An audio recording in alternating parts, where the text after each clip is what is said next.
uh, to take pictures first. So after taking pictures, then we'll come here and they will tell the history. Okay. So that, Okay, very it's good. okay.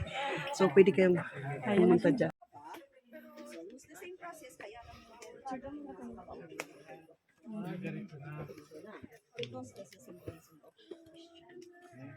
Bibigyan naman siya ng natin history about sa hanging cafe, mga amiga. Yan na po. palabas. Okay, okay. Ayan po siya, amiga. Amiga, kami tipon muna para isang history na lang ibigay niya. Nandito po tayo sa famous or pinaka-famous na hanging coffins dito sa Sagada. So, yung libingan na ito started 1960. Yung pinaka-last na nilibing was 2010. Ito pong baba ng Bumitog. Okay? Baba ng Bumitog po, yung pinaka-last na Bumitog. nilibing. Tapos, makita nyo po yung mga kabaong dyan, may mahaba, may maigsi. So, yung mahaba is a sign of Christianity or lying down position. Yung maigsi po, it's a sign of non-Christian and sitting down position po sila. So, if we compare this Christian and non-Christian, pag ilibing sila, mas saya po yung tao na maglilibing dito sa pinapaupo sa upuan or dito sa Christian, non-Christian po. Kasi yung maigsing kabaong, sila po yung pinapaupo sa upuan habang nilalamayan sa bahay. Tapos sila po yung fetal position. Tapos pag ilibing sila, pinag-aagawan nila yung patay na dalhin dito. So, pinag-aagawan nila yung patay kasi po pag nakabuhat ka ng patay o nakaagaw ka ng patay na ilibing dito, swerte po ang ibibigay sa inyo. Yes. Kasi po yung dinadala dito or yung nililibing dito is matatanda or kailangan you must have to be a native of Sagada and matanda na may anak at may apo at may anak kang nag-asawa na kinasal mo sila traditionally. Okay? So, if we compare this mahaba at saka maigsing kabaong, ayan, mas masaya po yung maglilibing dito sa pinapaupo sa upuan.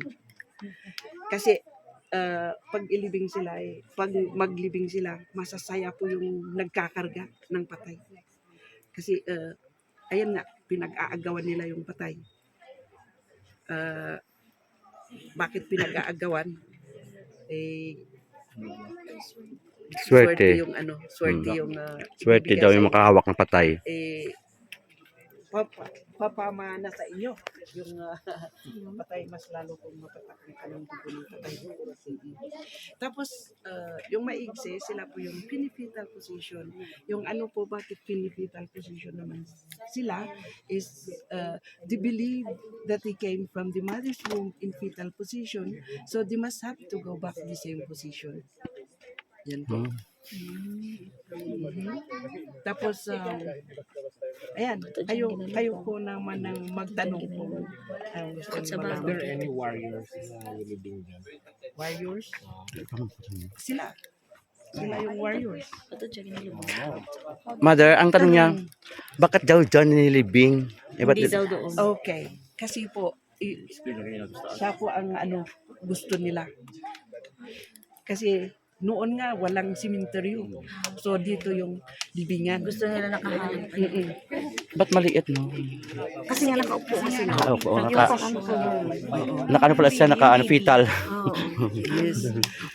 Tapos ayun po, ayun po yung gusto nilang libingan. Kasi yung mga tao noon, ang motto po nila is laging handa. Kasi nung buhay sila, hinanap nila yung libingan nila.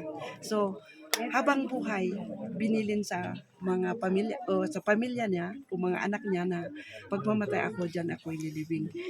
Ayun, laging handa po ang motto nila kasi po kahit yung kabaong nila, ginagawa yan habang buhay. So, habang buhay, ginawa yung kabaong tapos itabi sa ng bahay nila. Kaya pag mamatay sila, handa na yung gamit nila. Paano daw yung pagsabit? Proseso ng Okay. Yung the way the sabit dyan is gumawa sila ng scaffoldings. Oo. Tapos yung ano, dinrill nila yung bato, tapos nilagyan ng bakal, tapos ano, uh, yung bakal po yung nakahawak ng kabaong. Tapos tinalian para hindi po malaglag. Mm. Tinalian ng wire. Okay? Ayaw nila na kainin, noong unang panahon daw, ayaw kainin sila ng mga hayop, kaya siya inaano. Yes po, that's the main reason or main reason why they hang them is mm, para walang makaabot sa kanila na pwedeng bad animals na magkalkal sa kanila. Tapos for their safety, yes. Maihang sila para wala pong makaabot na bad animals na mag-ano sa kanila. Kasi dati sa kuweba, so lagi ko nang kinakain ng mga hayop. Mas lalo yung aso, di ba, noon walang ano kung saan-saan nila nililibing yung patay. Kaya tapos noon no, siguro wala po silang kabaong. Kaya pag sa lupa ilibing, ayan ho, kain ng aso, ganun. Amiga, sa bahagi pong ito ay makita natin ang ganda ng lugar na ito mga amiga nyo. Ang taas ng puno ay yung sa kanang laki din ng batong ito, nagkagandang formation mga amiga yan po. Tingnan nyo, ito din ay sa bahagi ng hanging cafe. Yan po, ayun. Yan po, ang taas din po pala ng lugar na ito mga amiga yan po. Kami ay pababa na ulit. Pabalik na sa lugar na kung saan kami nanggaling mga amiga. Ayan. O, diba? At nakita na namin ang lugar na gusto namin puntahan mga amiga. Ayan po mga amiga, pakit naman kami ulit pabalik sa lugar na kung saan kami nanggaling. Ayan. Medyo nahapo na po kami at nahilo. Ayan.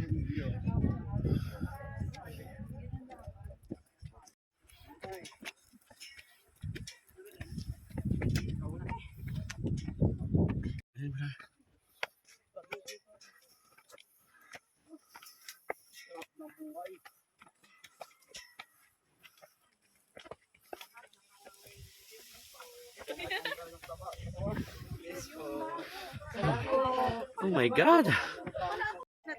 Ayan! We are so enjoy so much kasi happy kami ngayon. Napunta na namin ang katawag na Hanging coffee.